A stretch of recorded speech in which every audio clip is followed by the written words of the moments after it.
Para po sa gagawin nating langgudi sa Atosino. I-prepare po muna natin ang ating mga ingredients.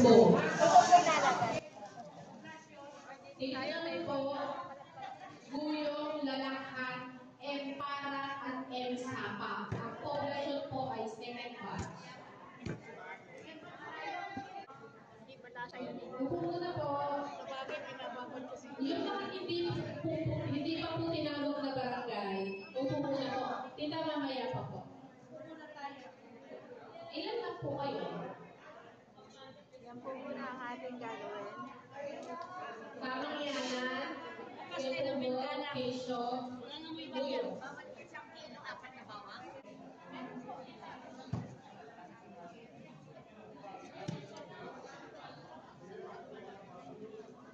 Para po sa isang salang ng Atosino ay ilang bawang? Ng longganisa, ilang bawang? May measure ko mamaya.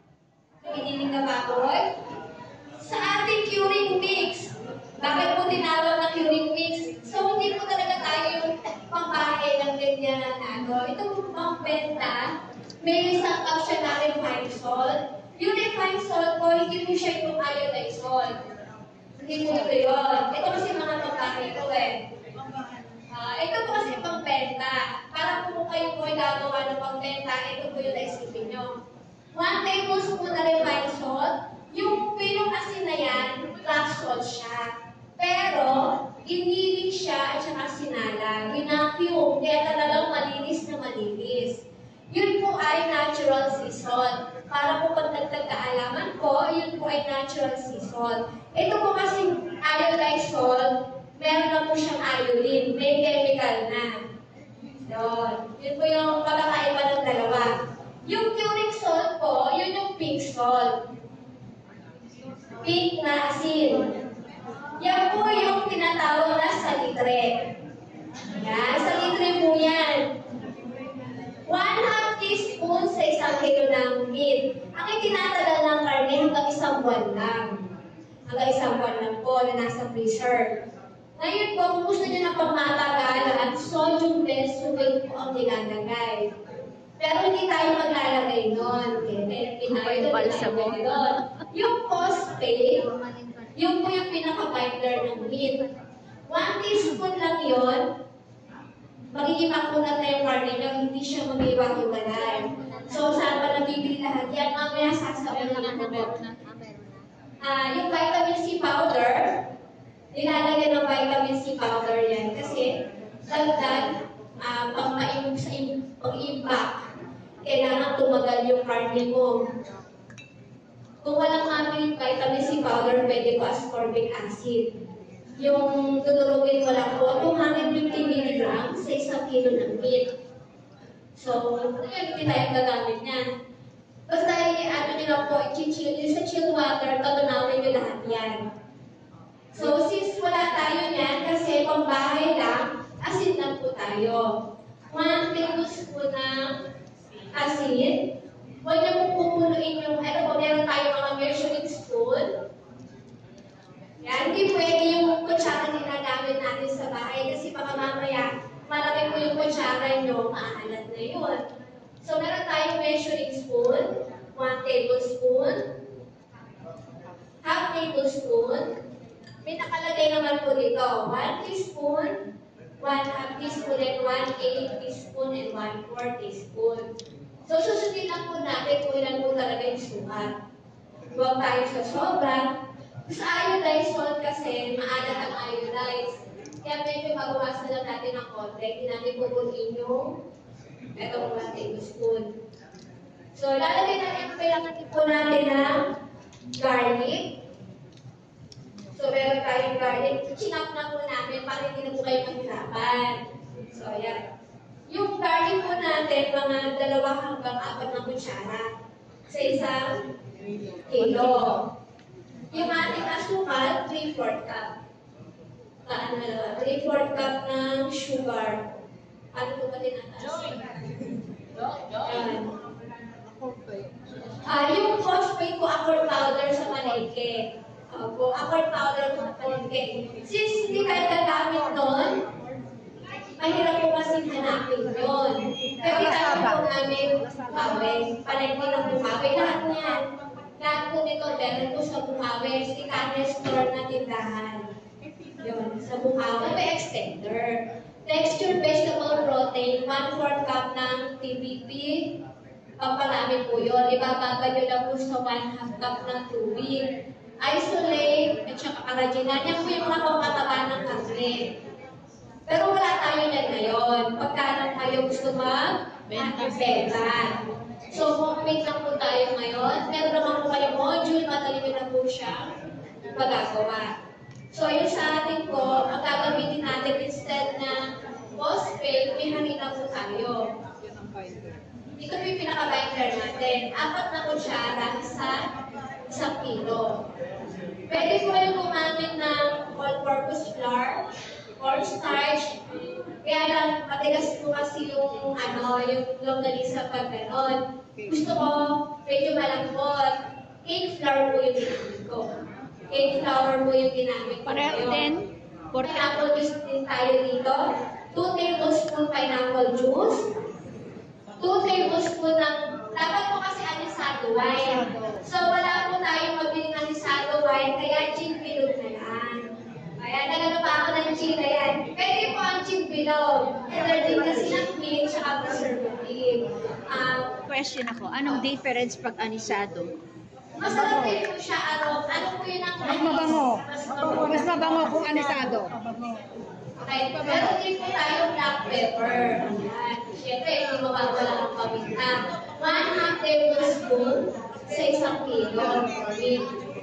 Meron din tayo dito masukal. Pwede po sa segunda, pwede na mapuputi. Ayan. Mas gusto ko kasi puti. Meron din po tayo dito. Gano'ng karami? 3/4 cup po. Ano po? Ayun po. 3/4 cup. So, ito naman po yung food coloring. Nakadepende po sa inyo kung gusto nyo natural lang, kung pangkain lang, or medyo gusto nyo yung may makulay talaga. Papatakan lang natin siya. So, game na tayo. Bechin. Okay po. Bechin optional naman po na sa inyo kung gusto nyo po na bechin. So, ilalagay na po natin ng asin. So, hindi ko po pinuno. Hindi ko siya pinuno kasi hindi siya yung natural season. Ayan siya, mas maalat po ito. Kaya yan, yung 1 tablespoon medyo biling mo lang po ng konti. So, lalagay natin dito. Lagay mo na natin siya dyan. Kunin mo na pumano sa akin. Sunod yung ating black pepper, 1/2 tablespoon.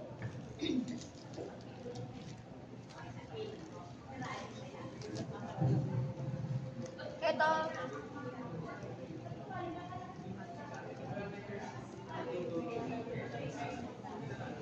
Ayan, patay mo. Garlic. Masarap kasi mag-garlic.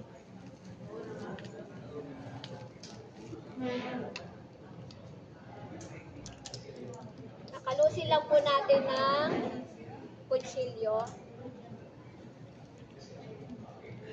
Ganyan po ang pagkalos, ganyan-ganyan lang. Pagka-garlic. Bawang. Hindi. 2 teaspoon po. 2 to 4 eh. Masarap, mabawang, gawin ko 3. 3 hanggang 4. 3 hanggang 4.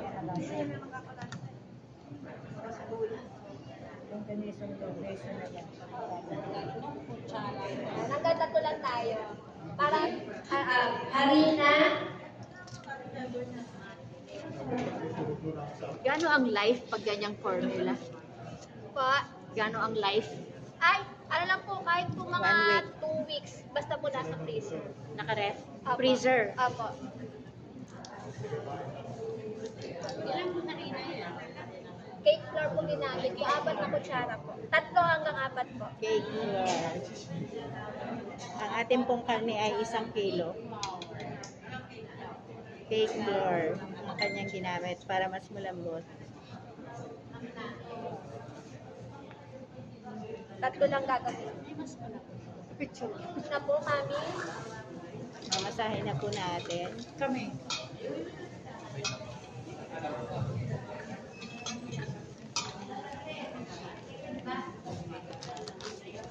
Maglalagay tayo veggie po. Veggie, baby spoon. Kahit ano lang po, mga half teaspoon.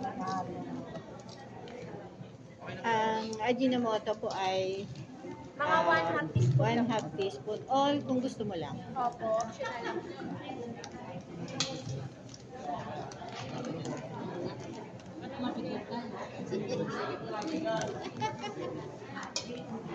Mami. Ito po yung bechin. Optional lang po ito, ah. Konting bechin lang. Sunod yung ating asukal.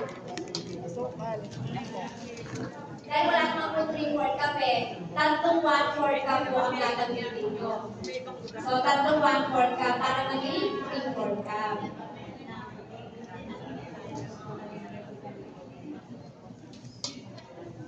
Kulang.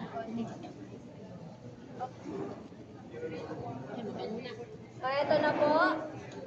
Isa. Tatlong 1/4. Opo.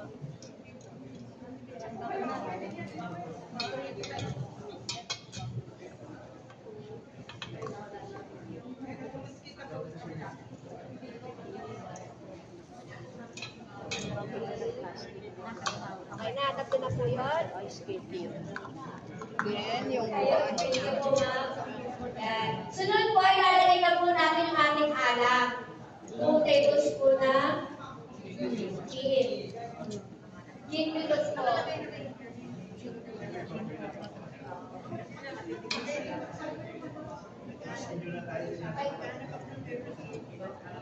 Pag po gumawa kayo niyan, aray na. ay siguradong magiinuman na sa inyong bahay. Kasi sayang ang gin. Di po ba? Mas masarap po ang gin kesa sa Rizal White. Hindi, totoo lang po, mas maninang ang kape pagka gin ang ginamit niyo po. Tapos 2 kutsara na pineapple juice.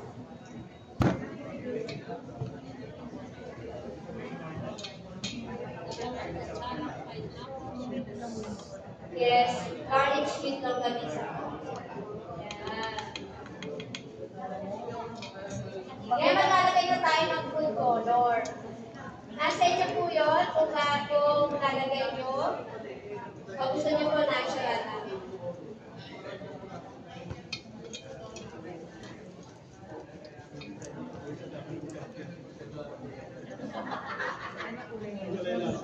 Red po. Patak na. Hindi naman wala daw. Pwede naman po wala.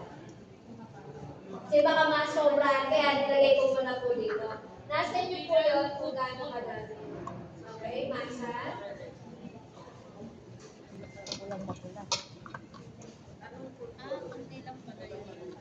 Kaya pala siya ganun ng color. Iba pa siya sweet. Actually, huwag nang lagyan.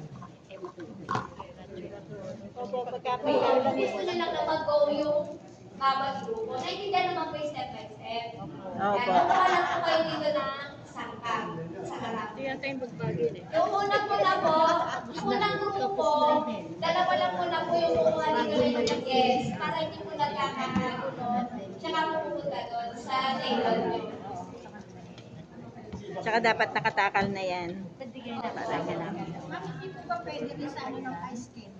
Pwede naman din po para nasa inyo po yun kung saan po ay komportable.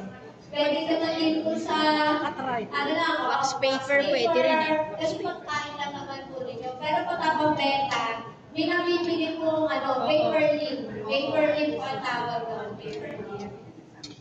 Okay, so ito na po yung ating finished product. Ayan, yung ating skinless longganisa. Sweet garlic po flavor. May pepper po. Ano po? A tablespoon po. Pinutol po yung plastic na yelo. Pinagdalawa. Yung 4x12. Pero pwede po dun sa lean paper.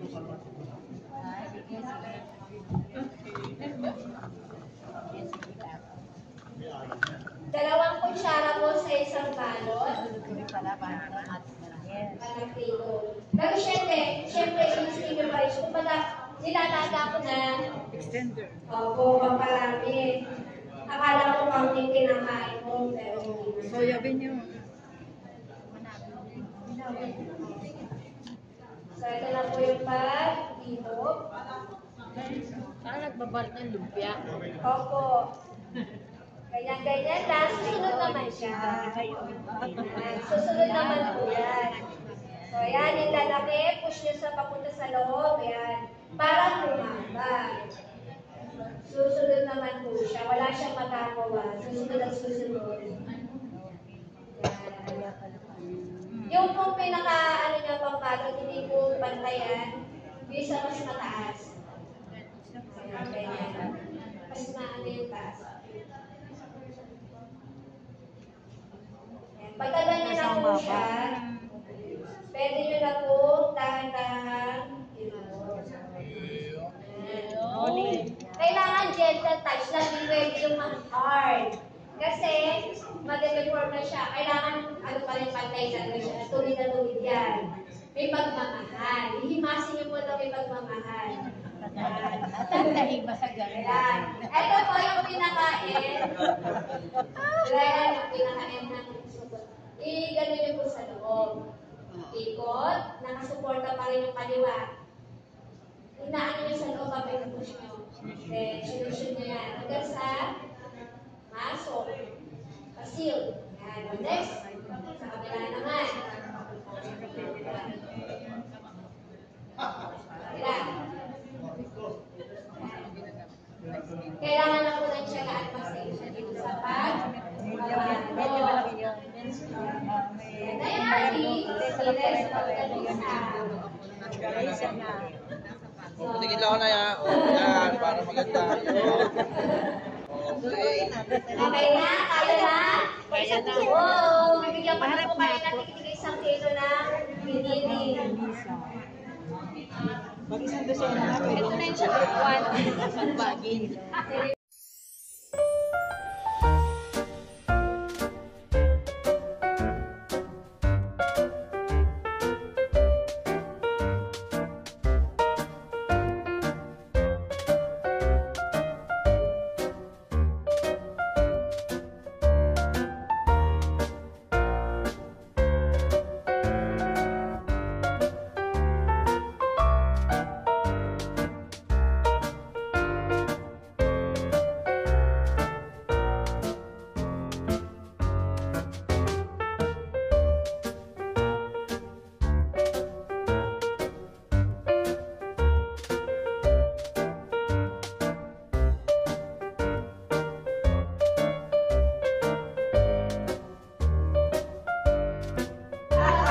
Wow, ang dami nang nagawa. Masyado mataba. Yung ganito lang masyado mataba. Yan nga eh. Okay na to. Pwede na. Marunong si Kuya. Take back ko ah. Sanay siya mag-ano. Dapat po 2 kutsara lang. Hindi naman po kasi Ay, yung gunting. Kailangan maikli. dapat kasi may may pansukat nga eh. Tansya-tansya lang po eh.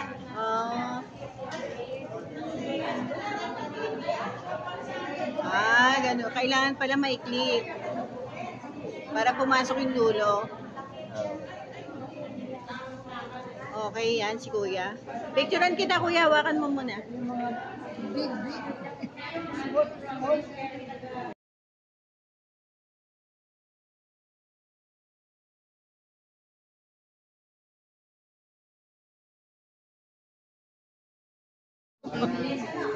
Hindi magkakapantay, Nana Cora.